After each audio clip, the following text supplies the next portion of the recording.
Muito bem, meus irmãos, Shabbat Shalom, você que está aqui presente, Shabbat Shalom com vocês que nos assistem, uma grande honra, uma alegria estar com você aqui mais uma manhã de paz, uma manhã de Shabbat, para trazer um assunto de extrema relevância, um assunto que recebi aqui uma missão. Então, como se diz, missão dada, missão cumprida. Rabino Marcelo me comissionou a dar uma continuidade. Quem sou eu para dar continuidade a uma mensagem desse homem? Mas assim ele escolheu que eu fizesse. Ele fez uma mensagem muito especial sobre o esgotamento espiritual. Está aí umas três ou 4 semanas atrás. E eu fui encorajado a falar sobre o esgotamento emocional, dando aí continuidade a esse assunto, meus irmãos. Então nós vamos falar de uma paraxá muito importante, é uma paraxá muito importante para o dia de hoje, o dia 7 de setembro, é um dia muito simbólico para toda a nação brasileira, é um dia muito simbólico para todo o corpo jurídico desta nação, porque hoje se fala sobre a paraxá Shoftim, uma paraxá que traz responsabilidades, traz deveres, traz obrigações aos juízes dessa terra. Então agora nesse modo, eu começo no modo a falar por meio de parábolas, porque assim é mais fácil dizer, por meio de parábolas. Então, esta paraxá, meus irmãos e irmãs, é uma paraxá muito importante. Abra comigo, embora nós não vamos falar sobre a questão de juízes, mas eu peço que você abra agora, em Deuteronômio capítulo 16, a partir do verso 18, que você leia aí na sua Torá, uma mensagem muito, muito importante para os dias de hoje. Então, o que diz essa mensagem? Olhe comigo, Deuteronômio capítulo 16, verso 18. O que a Torá diz? Juízes e oficiais constituirás em todas as cidades que o Senhor teu Deus te der entre as tuas tribos, para que julguem o povo com reto juízo. Como é necessário termos em meio a Israel juízes imparciais, como é necessário termos em nossa civilização juízes imparciais, juízes que não torcerá a justiça, juízes que não fará acepção de pessoas, juízes que não tomarão suborno. Porquanto, assim diz a lei, o suborno cega os olhos dos sábios e subverte a causa dos justos. A justiça, tzedek, seguirás somente a justiça, para que vivas e possua a herança, a terra que te dá o Senhor teu Deus. Meus irmãos, minhas irmãs, não podemos torcer a justiça. A justiça é algo que ela não pode ser torcida, isto é, não pode ser maleável. A misericórdia acompanha a justiça. A misericórdia, sim, ela é maleável, ela está adiante do trono do Eterno, justiça e misericórdia precedem o seu trono, mas, entretanto, a justiça em si não pode ser torcida, não pode ser torcida, mas sim a misericórdia, ela traz o alento. A justiça não pode fazer acepção de pessoas, meus irmãos, juízes nesta face da terra, não podem fazer acepção de pessoas, não pode fazer distinção entre os litigantes, não pode favorecer o pobre porque ele é pobre, não pode favorecer o rico porque ele é rico, ou expor o rico para trazer vergonha e condenação. Não é o estado social, não é o estado de gênero, não é o estado de cor que define justiça, e sim é a lei que define a justiça. O juiz não pode subverter o sistema acusatório, ele precisa dar, como diz a Torá, como diz esta paraxá, precisa defender o amplo direito de defesa. Yeshua assim nos ensinou, deveria ser por meio de 2 testemunhas, que aquela mulher pega em adultério seria apedrejada. Mas onde estariam as testemunhas? Se não existem testemunhas, se não existem provas, se não existem evidências de um crime, não pode ser perpetuado a justiça. Deve ser imparcial sempre ao seu julgamento. Juízes não podem tomar suborno. Juízes não podem aceitar favores de ninguém, de nenhum dos segmentos da nossa sociedade, amplamente midiática. Uma sociedade altamente midiática, não pode existir honrarias. O suborno cega a visão. É proibido prestar honrarias ao juiz de qualquer espécie ou favores. Meus irmãos, isso torce o direito. Isso torce a percepção da realidade do juiz. Justiça e justiça seguirás. Somente a justiça. Para que vivas e possua a herança que a terra que o Senhor teu Deus te dá. Somente a justiça seguiremos, porque é ela que sustenta a nossa vida. Nós precisamos do sistema judiciário, sim, porque é por meio dele que garante a nossa liberdade, é por meio dele que garante a manutenção da sua vida. Que não fosse as leis, que desordem, que baderna, que não seria a nossa sociedade. Entretanto, meus irmãos, o assunto dessa paraxá não é sobre isso. Não é sobre isso. Eu quero falar com você sobre o esgotamento espiritual. Um assunto muito, muito importante, que nós precisamos colocar em pauta nas nossas vidas, a saber, a qualidade da saúde emocional que você está tendo. Então, é sobre isso que nós vamos falar.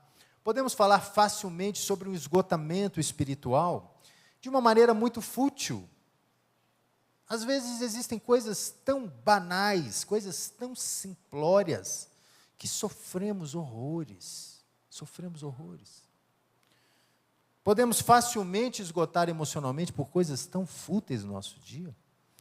Um exemplo, às vezes você passa desentendimentos no trânsito, às vezes você passa desentendimentos com o vizinho, às vezes é aqui dentro da congregação desentendimentos fúteis.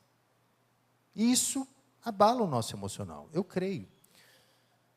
Entretanto, eu quero te levar a um outro nível. Eu quero te mostrar algo que a Torá nos ensina nesta paraxá, a partir do capítulo 20 de Deuteronômio, sobre um esgotamento no mais alto nível. No mais alto nível. É o esgotamento que uma guerra proporciona à civilização. E, com meio a este mais elevado grau de esgotamento emocional que isso traz, que isso impetra uma nação, nós vamos descobrir aqui elementos fundamentais de como Israel conseguia contornar esses problemas. Então, acompanhe comigo esse vídeo, porque é um assunto muito interessante. Estou aqui, novamente, submetendo a vocês a condição mais extrema desse esgotamento, que é uma guerra. Uma guerra. Então, acompanhe comigo aqui na tela, o primeiro slide. Então, a partir do versículo 20 de Deuteronômio, que nós vamos seguir aqui para frente. Então, se puderem passar, por gentileza. Isto, muito bem. O que diz o texto? Deuteronômio capítulo 20, a partir do verso 1. Quando saíres a peleja contra os teus inimigos, e vires cavalos e carros, e um povo maior em número do que tu, não os temerás, pois o Senhor teu Deus, que te faz sair da terra do Egito, estás contigo. Meu irmão, minha irmã, esta é uma frase, é uma repetição. O Eterno sempre traz essa consciência para Israel, em meio às guerras, em meio a todas as batalhas, que eles não estão sozinhos. É uma das maiores repetições que se vê ao longo de toda a Torá. Vocês não estão sozinhos. Entretanto, meus irmãos, estas guerras esgotam emocionalmente as forças de um povo. Esgotam. Meu irmão e minha irmã, Rabino Marcelo, Rabino Mateus, já estiveram em Israel em meio a esses ataques. Não é fácil viver em meio às ameaças constantes de mísseis. Não é. Não sei se foi a caravana Halel ou foi uma estadia de vocês lá, né, Tati? Que vocês passaram e tiveram que buscar um bunker para se esconder nos 15 segundos que quando você escuta o sonar, a sirene, você já precisa buscar um abrigo, de onde quer que você esteja. Então, te pergunto, como se preparar para algo que tem o poder de subtrair a vida? Como se preparar a algo que tem o poder de eliminar completamente a existência de um povo? Como é viver com esta constante ameaça? Meus irmãos, não é fácil estar sobre um mandato de guerra. Não é fácil. E isso esgota a força do povo. Isso esgota. Entretanto, nós sabemos que para Israel, essa história se repete. Mudam-se apenas os protagonistas e os opressores. A história sempre acaba sendo a mesma. Nós estudamos muito a Torá e entendemos isso. Entretanto, a cada catástrofe que acontece, o povo judeu sai mais forte e sai mais vigoroso. Desse modo, a gente já sabe, a gente já consegue antecipar um pouco o final dessa história. A gente sabe que Israel será mais uma vez vencedor. Nós temos essa certeza. Essa certeza é garantida por todos os textos. Entretanto, meus irmãos, nós estamos no meio dessa história. Nós estamos em meio a essa história. Esta guerra que está agora em Israel não terminou ainda. Está em curso. Então, aqui é algo que nos chama muita atenção. Por quê?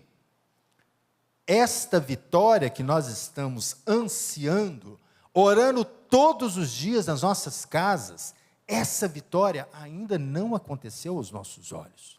Não aconteceu. Então, estamos em meio, estamos no curso. Então, no curso, como não chegamos ainda na reta final dessa chegada, é esse esgotamento que está acontecendo. Gradativamente, esse esgotamento está acontecendo. Então, veja bem, desde 48, Israel esteve sempre envolvido em diversos conflitos. Aqui eu vou passar uma breve linha do tempo desses conflitos que aconteceram mais na história moderna. Então, nós temos a Guerra da Independência, que aconteceu em 48 e 49. Este evento, meus irmãos, um evento que marcou profundamente a história do Estado de Israel. Imagina, vamos voltar um pouco às sombras da Segunda Guerra Mundial, às sombras do Holocausto, as sombras da Europa completamente destruída. Em meio a tudo isso, uma nação estava nascendo, como diz os profetas, num piscar de olhos. Israel estava nascendo em meio a todo esse escombro da Segunda Guerra Mundial, do Holocausto. E esse conflito, a Guerra da Independência, meus irmãos, imagina que qualidade é essa de exército que se levanta numa nação que nasce, uma nação que ao pouco já nasce, já precisa defender o seu Estado, defender as suas fronteiras, aquelas que foram determinadas ali em 48. E esse conflito dura 14 meses. Próxima Guerra dos 6 Dias, uma guerra também magistral, que tem vários documentários, uma guerra que dura, obviamente, 6 dias. 3 inimigos completamente foram destruídos em meio a esse tempo, aí em 67. A Guerra do Yom Kippur também aconteceu em 73, outubro de 1973, uma guerra que quando estive na caravana Hallel, que em breve o ministério estará voltando com as caravanas em Israel, eu tive ali no Vale das Lágrimas, no lugar aonde que Israel começa a ser muito atingido pelos inimigos, que atacaram em meio ao Yom Kippur, eles conhecem a nossa liturgia, os inimigos, e atacaram em meio a esse dia. E 2 guerras mais recentes, com o Líbano em 82 e 2006. E esta última declaração, o primeiro-ministro de Israel declara guerra, estado de guerra contra o Hamas, a partir do dia 7 de outubro de 2023. Meus irmãos, o que eu quero trazer para vocês aqui, a atenção é o seguinte: são 11 meses de conflito, de declaração de guerra. Isso se equivale em tempo, em comparativamente a tempo, o mesmo tempo que eles gastaram para conseguir a independência do Estado. Eu ainda não vi ninguém falando sobre isso. Pensa comigo, um Estado para ser independente, demoraram 14 meses. essa guerra com o Hamas já perdura, e que não é com o Hamas, é com o Hezbollah, com o Irã, na verdade, já dura 11 meses e ainda não se encerrou. Meus irmãos, alguma coisa está para acontecer em meio a isso. É um sinal muito grande do que está acontecendo em Israel em meio a esse conflito. E nesse sentido, em 48, como falei, o mundo ainda vivia em meio aos escombros da Segunda Guerra, um padrão de conflito à época. Só que, nos dias atuais, nós temos visto uma exposição, meus irmãos, a um nível de crueldade jamais visto. Como pode? Como pode expor uma população inteira a uma dose de crueldade tão elevada? Meus irmãos, semana passada, 6 reféns estavam a 72 horas de serem recuperados e foram brutalmente assassinados.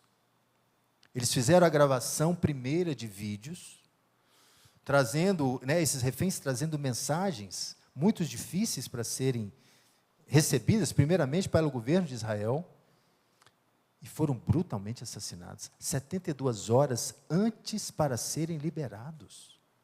É um estado de crueldade jamais visto. E isso, consequentemente, meus irmãos, isso enfraquece uma nação. Não é fácil. Não é fácil. Israel, eu percebo, eu acompanho todos os jornais israelenses, todos. Todas as mensagens são, todos os dias, repassando sobre a relação dos reféns. Isso esgota espiritualmente um povo. Isso esgota emocionalmente um povo. Isso esgota o aspecto físico também desse povo. E, consequentemente, o mais profundo esgotamento emocional, espiritual e físico. Então, eu quero entender aqui na palavra, como que se dá entender a área emocional, como que a área emocional está descrita na palavra, aqui pelo hebraico. Olha para você ver. Nós temos a palavrinha nefesh. Nefesh é uma palavrinha que acontece em várias ocorrências no texto bíblico para falar sobre alma. Sobre alma. Nós sabemos que é na alma que reside as emoções. É na alma. Então, olha só, a palavra nefesh, vida, que também fala sobre a alma, a criatura, a pessoa, o apetite, a sua vontade de agir ou não agir, vem dessa inscrição que está na sua alma. O seu realizar está inscrito na sua alma. Então, que com frequência é empregada em contextos e estados emocionais, de alegria, por exemplo, e bem-aventuranças. Você abre os Salmos, você vê Davi saltitando de alegria. Ele estava assim, então as ocorrências dessa palavra nefesh também aparecem muito nos Salmos, quando Davi está num estado de glória, louvando ao Senhor. Encontramos nos Salmos a maior exibição dessa palavra com a alegria na alma, sendo assim a emoção, essa energia propulsora que faz você levantar todas as manhãs, é ela que te leva a agir. Você está sendo motivado por esta alma, é ela que te faz. Entretanto, também, a mesma palavra pode ser decorrida aí da palavra marar, que é uma palavra de amargura. Então, é muito comum também ter associação da palavra nefesh com a palavra marar, da amargura de alma. Então, ao mesmo tempo, a palavra pode elevar para a alegria mais alta do ser humano, a mesma palavra pode te levar para a depressão mais aguda do ser humano. Então, com meio a essa palavra, nós temos esses dois elementos. Olha que interessante. Com a saúde e com o bem-estar, com saúde e o bem-estar, arrebentados, Jó se queixou, o Todo-Poderoso amargurou da minha alma. Isso está escrito em Jó. Então, Jó está usando a mesma palavra, nefesh, com marar, trazendo sim a amargura da alma. Também Ana, Não temos o exemplo de Ana, quando não conseguia dar à luz, quando ela não conseguia trazer a vida. Então ela dizia, Marar Nefesh, a minha alma está amargurada. Jeremias também, Isaías, por várias e várias vezes, utilizando a mesma instrução da palavra para transbordar de amargura com as desobediências de Israel. Então, que interessante, olha só, são as nossas emoções, movido pela nossa alma, que nos põem a agir em coragem. São as nossas emoções. É por meio delas que você enfrenta, mas é por meio dela que você enfrenta desafios da sua vida, é que te faz acordar pela manhã, a vencer os desafios, os compromissos que tem, mas é por meio destas mesmas emoções que te paralisa. É por meio dessas mesmas emoções que não te fazem levantar da cama, que te fazem entrar num quarto escuro, a entrar em grandes depressões fortes. É por meio desta mesma emoção.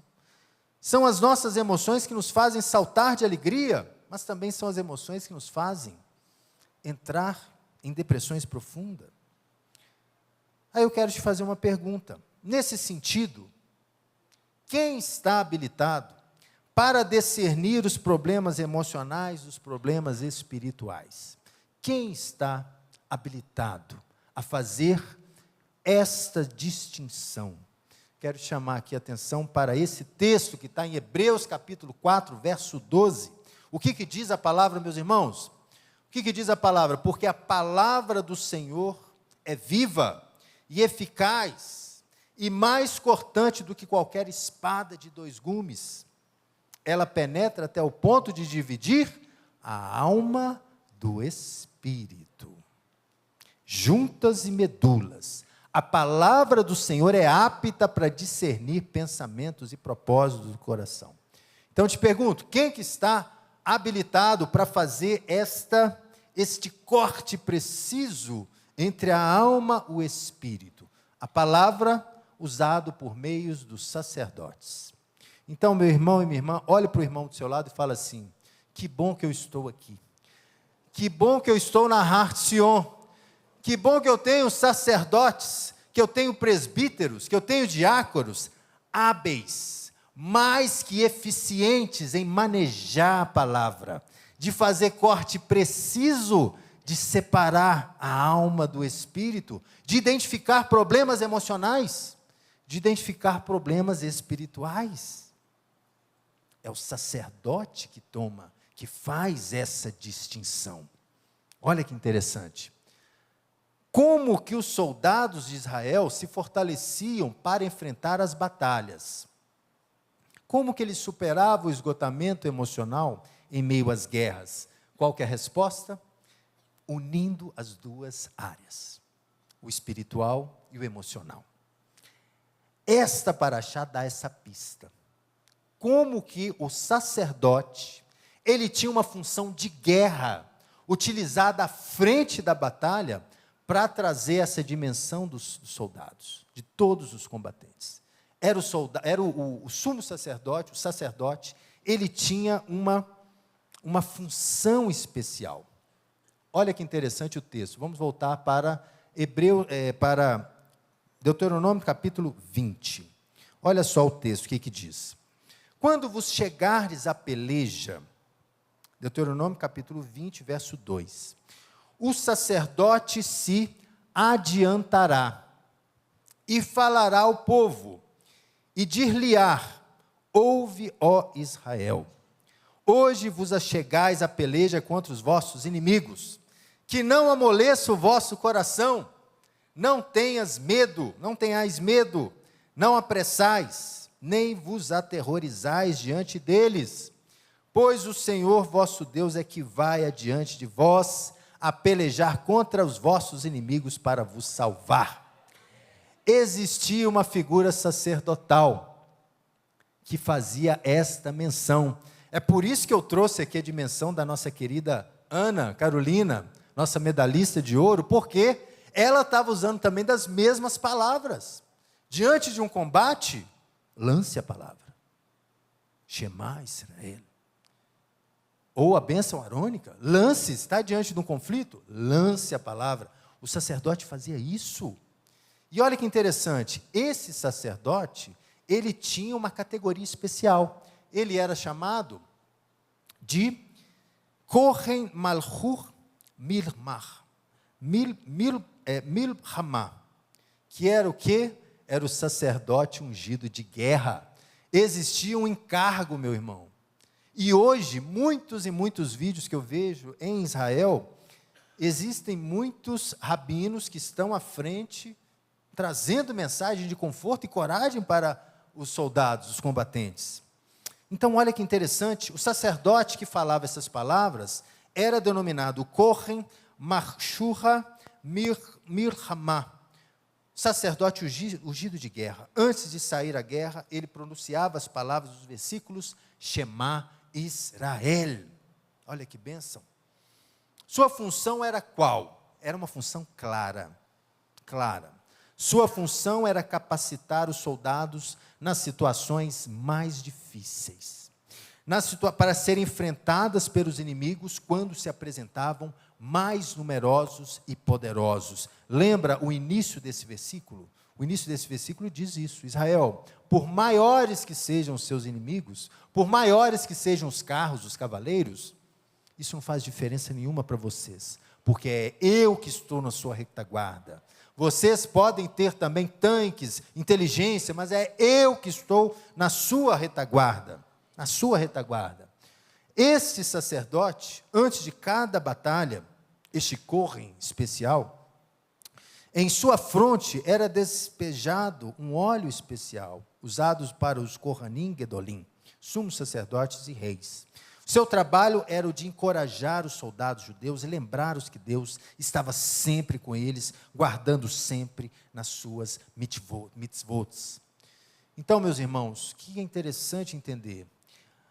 A função sacerdotal, ela tem essa função de trazer a sua consciência, explorar a sua consciência espiritual, de quem você é no reino, qual reino você pertence, mas também de te encorajar, de te dar aquele empurrãozinho delicado, para você dar o primeiro passo de fé e avançar, e seguir, rompendo barreiras.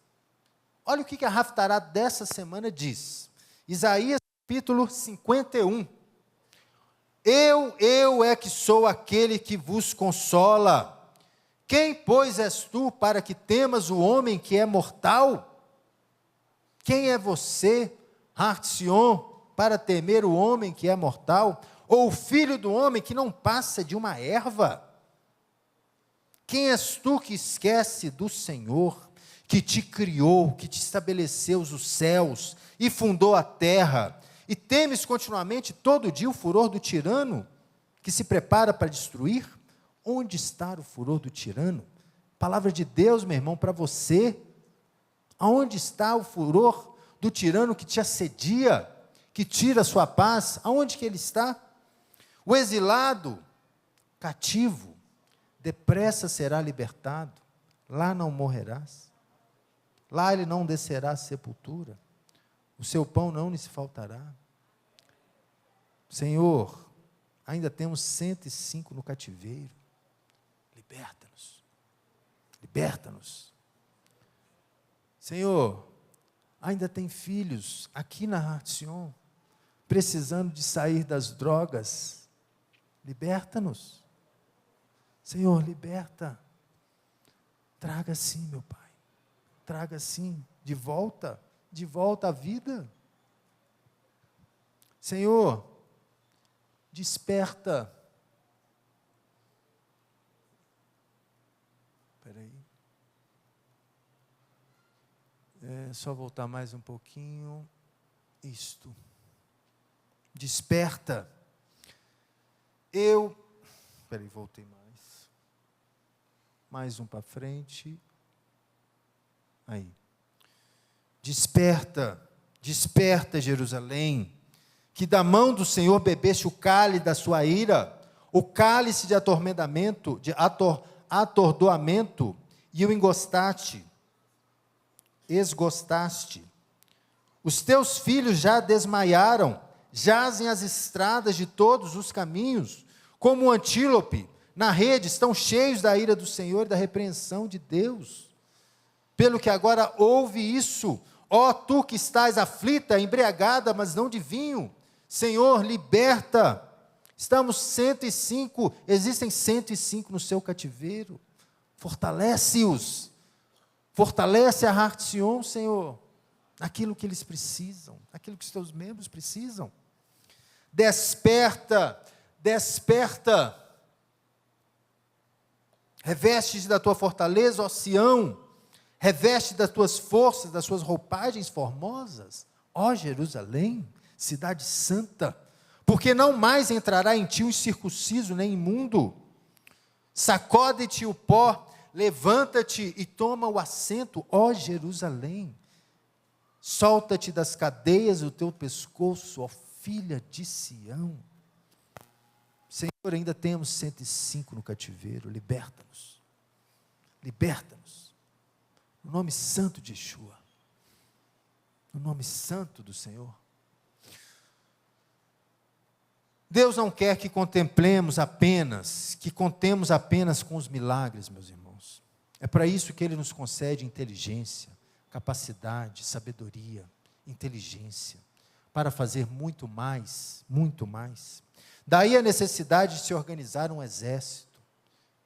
Não podemos contar apenas com o milagre, porém o soldado judeu não deve tampouco confiar apenas no poder bélico. Entretanto, como correm Machua, Malmicha, contornava, agora uma pergunta, agora que vem um detalhe, da ministração, olha aqui para mim. Como o sacerdote, ele contornava os problemas emocionais da tropa. Aqui que está um detalhe. Por quê? Ele, ao mesmo tempo, ele trazia a palavra. Ele, no plano espiritual, levantava os exércitos. Mas existia uma questão emocional que ele precisaria trabalhar. Que ele precisaria usar essa palavra afiada para fazer discernimento entre a alma e o espírito. Então, a pergunta: como o sacerdote contornava os problemas emocionais da tropa? Por quê? Disse eu no começo, somente ele sabe discernir. Somente ele. Como que ele sabe? Quem seria desqualificado para lutar as guerras, meus irmãos? Quem seria?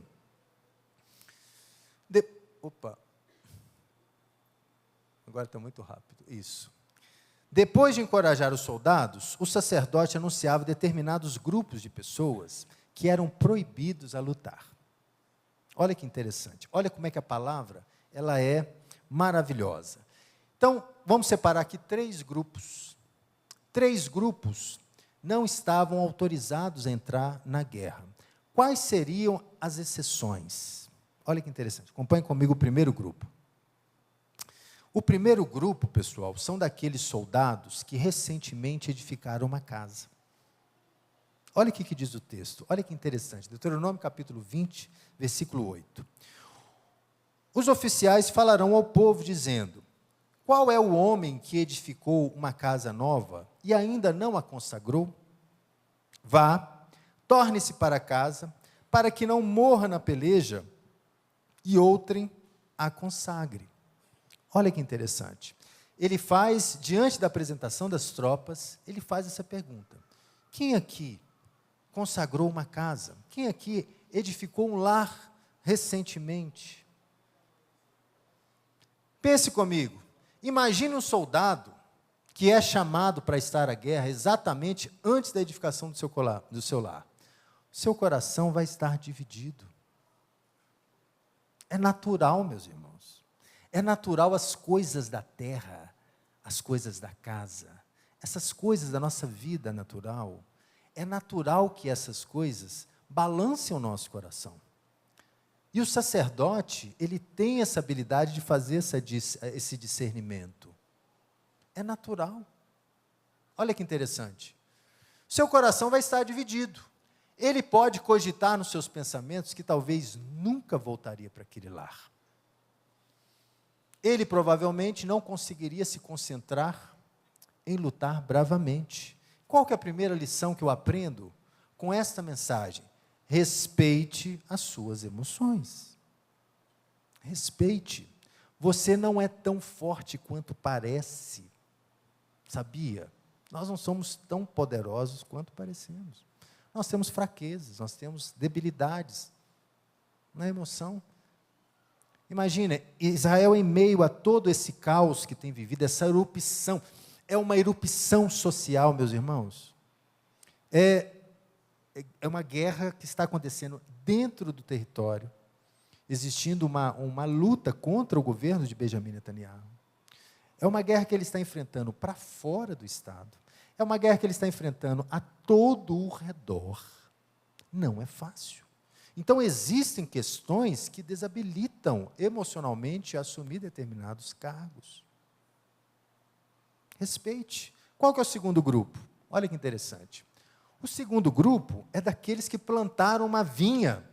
Veja bem, se você plantou uma vinha, seu coração também vai estar dividido. São coisas, são prazeres terrenos, meus irmãos. Prazeres dessa terra, que dividem o nosso coração, sim. Diante de um conflito, divide o seu coração. Qual é o homem que não plantou, qual é o homem que plantou uma vinha e ainda não a desfrutou? Vá, torne-se para casa, para que não morra na peleja e outrem a desfrute. O mesmo se dá para alguém para que possa desfrutar das frutas do seu vinhedo. Isso pode parecer coisas de futilidade, não parece? Diante de uma guerra, seu estado está completamente sendo atacado, e você vai abrir mão para desfrutar de uma vinha? Sim, você está autorizado. Olha que coisa impressionante. Você está autorizado, sim, a desfrutar desses prazeres. Olha que interessante. Em meio a uma guerra, ele poderia cogitar no seu coração, aquela vinha que plantou, ele nunca poderia desfrutar. Respeite as suas emoções. Respeite o seu estado. Olha o próximo. O terceiro grupo. São 3 grupos. Aqueles que se casaram recentemente. Aqueles que se casaram recentemente também podem não entrar em frente à batalha, porque você vai estar dividido. Embora que espiritualmente você esteja muito motivado a fazer algo em função do seu Deus, em função da sua terra, a terra que Deus te deu, o Deus que está te dando essa comissão de fazer, de lutar. Mas se você casou, você vai ficar dividido. É natural estar dividido por essas coisas, pessoal. É natural. Qual o homem que está desposado com uma mulher e ainda não a recebeu? Vá, torne-se para casa para que não morra na peleja e outro a receba. Imagina um soldado que é chamado para a guerra exatamente antes do seu casamento. O seu coração estará repleto de preocupações. Ele pode nunca mais voltar. Outra pessoa pode desposar a sua noiva. Tanto é que todos emitem uma carta de divórcio. Não é mesmo? Existem algumas situações que a carta de divórcio são emitidas. Uma questão de guerra, não tem a condição de voltar, não tem a garantia de voltar. Respeite as suas emoções, meus irmãos. Somos feitos de carne e osso. Somos feitos da mesma estrutura da terra. E nós precisamos respeitar essas emoções. A partir do momento que você respeita, que você se sente que não é um super-homem, quanto parece ser, você está pronto para ser cuidado, tratado. Você está pronto para melhorar, a partir do momento que você reconhece. Se você ainda não reconhece, essa cura demora um pouquinho ainda para acontecer. Finalizados esses 3 grupos, os combatentes sairiam agrupados de maneira que toda a tropa não saberia. Olha que maneira educada, de maneira ética, né? A chamada era feita para todos e o grupo saía, todo junto. Então não sabia discernir quem era. Entretanto, o quarto grupo, esse quarto grupo eu intitulei ele como esse aqui, ó, é os medrosos. Esses são os medrosos mesmo. Esses que não tem nenhum motivo. Passou por todos os motivos. Aí o que o texto fala? Olha lá, Deuteronômio no capítulo 20. E continuarão os oficiais a falar ao povo que o homem medroso, o homem que é mole de coração, esse homem ande e volte à sua casa, e não derreta o coração dos seus irmãos como o seu coração. Esse é o quarto grupo, está ali no texto. De modo que, novamente, respeite as suas emoções. Se você está com medo, respeite. Respeite.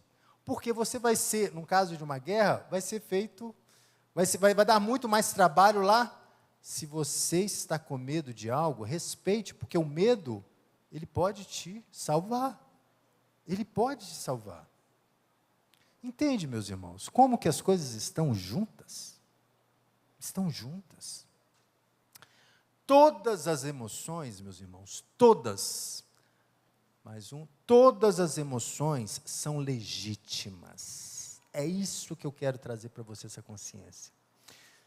É legítimo você sentir medo? É. É legítimo você sentir alegria? É. Você pode sentir medo, você pode sentir alegria, você pode sentir tristeza? Pode? Pode. Isso são sentimentos que compõem a nossa alma. Sentir tristeza, você pode sentir raiva, pode sentir raiva. Tem alguém aqui que não é de carne e osso? Todos aqui são de carne e osso, todos estamos sujeitos às desventuras desse mundo. É natural sentir raiva, é natural sentir ciúme, orgulho, culpa, vergonha. Isso faz parte da nossa natureza. Entretanto, você tem que entender qual é a intensidade destes sentimentos. Qual é a intensidade, qual é a circunstância e por quanto tempo você vive esses sentimentos. Porque uma tristeza submetida a muito tempo vai te levar a uma depressão. Também uma alegria descomedurada, uma desenfreada, vai te levar a outros estados de espírito também. Então, o que é importante é entender qual é a dose do sentimento. Mas todos são lícitos viver. Essa mensagem está trazendo essa mensagem. Reconheça que esses sentimentos existam e que eles são lícitos. Você pode viver esses sentimentos. Reveja, então, qual é a intensidade. Qual que é a segunda instrução que dou para você sair desse esgotamento? Busque o sacerdote da sua congregação, pois ele é capaz de discernir os males do espírito, da alma e do corpo. Ele está habilitado a usar a palavra de Deus, essa espada afiada de 2 gumes. É essa espada que corta medulas e corta a carne, corta a alma do espírito, juntas e medulas. É essa palavra. Quando você está submetido a essa palavra, as coisas aparecem, elas são separadas. Respeite as suas emoções. A casa de Sedacá, meus irmãos, tem atendimento psicológico. Nós estamos fornecendo aqui aos membros e à comunidade local. Caso você tenha essa necessidade uma vez identificada, procure. Nós temos como ajudá-los. A casa de Sedacá conta com apoio psicológico para encerrar, para te ajudar. E para a gente encerrar esse encontro, eu queria agora te trazer uma outra revelação que está em Lucas, capítulo 4, 14. Eu quero que você abra a sua Bíblia, que é algo que Yeshua está falando a respeito desta paraxá. É importante a gente entender o seguinte: parábolas estão dizendo uma coisa, só que o entendimento é completamente diferente. Por isso que Yeshua sempre fala: quem tem ouvidos para ouvir, ouça. As parábolas, elas têm contextos políticos da época que Jesus está explicando, contextos sociais, contextos religiosos, que precisamos entender esses contextos para entender esse texto. Então, olha que interessante, abra comigo aí, Lucas capítulo 4, 14, aí eu coloquei a partir do verso 15, né? Isso, verso 15. Eu quero ver se vocês vão identificar a paraxá que nós lemos agora, com essa mensagem. Olha que interessante. Versículo 15. Ora, ouvindo tais palavras, um dos que estavam com ele à mesa disse: Bem-aventurado aquele que come pão no reino de Deus. Yeshua, porém, respondeu: Certo homem deu uma grande ceia e convidou a muitos, também chamado de festa, né? Deu uma grande festa e convidou a muitos. Na hora da ceia, enviou um servo para analisar os convidados e disse: Vinde, porque tudo já está preparado. Não obstante, todos a um começaram a escusar-se. Disse o primeiro: Comprei o campo e preciso ir vê-lo. Opa, nós falamos disso aqui agora, não foi? Comprei um campo e preciso ir vê-lo. Rogo-te que me tenha por escusar. O outro diz: Comprei 5 juntas de boi e vou experimentá-los. Lembra da vinha? É algo parecido. Rogo-te que tenha por escusar. E o outro disse: Casei-me e por isso também não posso ir. Voltando o seu servo, tudo contou ao seu senhor. Então, irado, o dono da casa disse ao seu servo: Vai depressa para as ruas, para os becos das cidades, e traz aqui para os pobres, os aleijados, os cegos e os coxos. Depois lhe disse o servo: Senhor, feito tudo como mandastes, ainda há lugar. Respondeu-lhe o Senhor: Sai pelos caminhos, pelos atalhos, e obriga todos a entrar, para que fique cheia a minha mesa, porque vos declaro que nenhum daqueles homens que foram convidados provará da minha ceia. Meus irmãos, com base a todo o ensino ministrado aqui nessa manhã, a pergunta que não quer calar é: Yeshua está falando de festa nesse texto? Não, ele não está falando de festa. Ele está falando de 3 motivos de escusa que as pessoas deram para não ir à guerra. Então, Yeshua não está falando de festa, está falando sobre guerra. Ele está falando sobre atos que pessoas estavam se excusando, e que Deuteronômio capítulo 20 explica muito bem. Estão aí todas as escusas. Podem passar a próxima, por favor? Todas as escusas. Aquele grupo que edificou uma casa, aquele grupo que plantou uma vinha, e aquele grupo que casou recentemente. Então, para entendermos as parábolas de Yeshua, a gente precisa dar um passo mais ao fundo. Yeshua, com essa palavra, não estava dizendo sobre festa, estava fazendo uma referência a esta paraxá, como os combatentes davam desculpas. Logo, pergunta: ele estava chamando para o combate? E aí vem a pergunta final: você está preparado? Você está preparado? Você se permite estar preparado, respeitando os seus limites, para esse chamado que o Senhor Yeshua nos fez nessa manhã? Você está preparado?